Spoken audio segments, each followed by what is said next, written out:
In February 2012, university and college students in Quebec began striking against a 75% proposed tuition hike.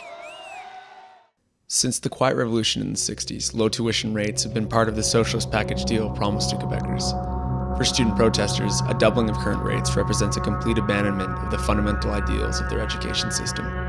To make matters worse, critics see the increase as being more to do with corruption and misspending within the government, especially since Quebec has the highest income taxes in the country. Instead of balancing the books by attacking pensions or corporations, the government has seemingly attacked the weakest demographic in the province.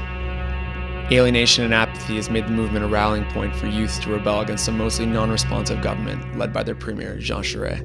C'est une occasion notamment pour les chercheurs d'emploi.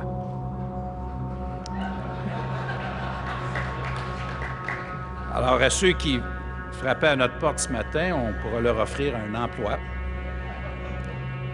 dans le Nord autant que possible. Faced with fewer jobs, mounting personal debt, and the prospect of an aging boomer generation sucking public coffers dry, and you have a recipe for civil unrest.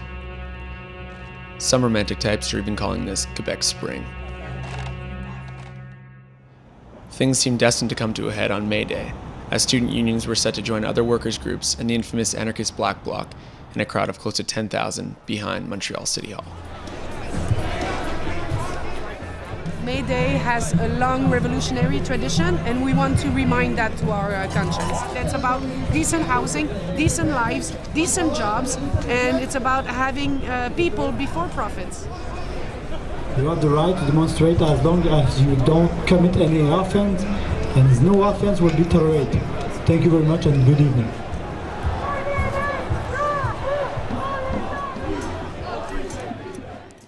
Once the spirited crowd took off, French anti-capitalists and fuck the police chants were everywhere, while some taunted riot squads.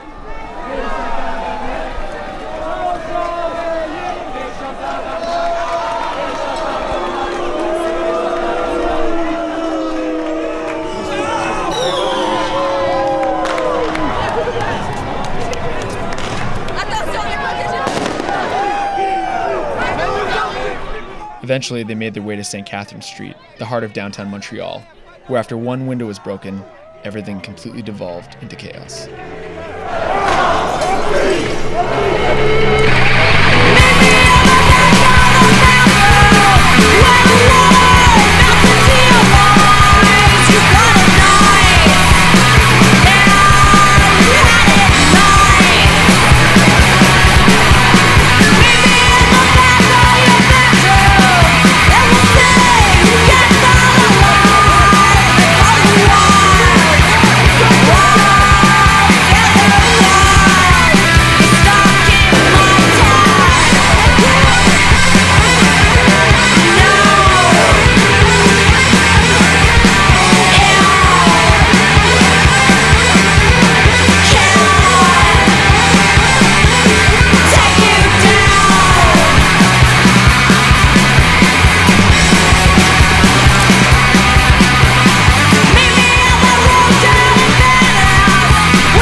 Hey gars, on reste là, on respecte s'il vous plaît.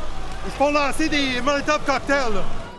After an hour-long skirmish between cops and protesters, everyone regrouped in a downtown park to prepare for a night march. It turned pretty violent. People throwing rocks and stuff. It was predictable, kind of. Tonight, I don't know. So far, it's been pretty peaceful. I've been to a lot of demonstrations at night, and it was peaceful.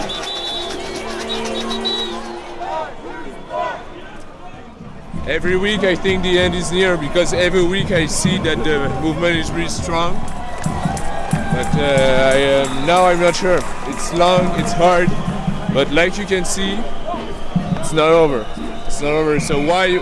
There's no reason that we're gonna stop now. There's just no reason. You have to fight if you want something. You have to fight.